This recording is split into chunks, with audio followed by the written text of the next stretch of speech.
Setelah resmi dinikahkan oleh Teuku Ryan, Okky Setiana Dewi kakak dari Ria Ricis mengatakan bahwa sikap adiknya seketika berubah.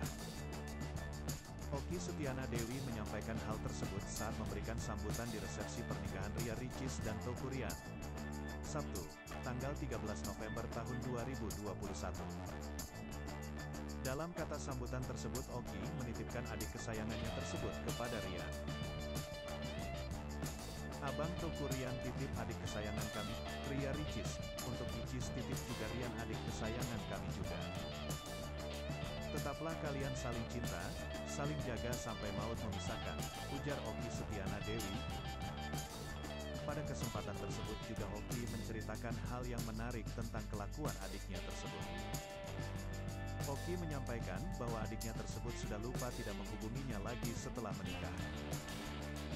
Karena sebelum menikah, baik Ricis dan Ryan selalu sibuk menghubunginya, namun sekarang tidak lagi.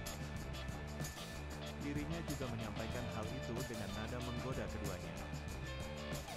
Karena sebelum menikah, baik Ricis dan Ryan selalu sibuk menghubunginya, namun sekarang tidak lagi. Dirinya juga menyampaikan hal itu dengan nada menggoda keduanya. Setelah akad nikah kemarin tidak ada SMS atau WA dari pengantin ini, sehingga lupa pada kami ini ya, tutur Okky. Hai pemirsa Sri Popo TV, jangan lupa komen, like, dan subscribe, serta tonton terus berita-berita terupdate lainnya ya.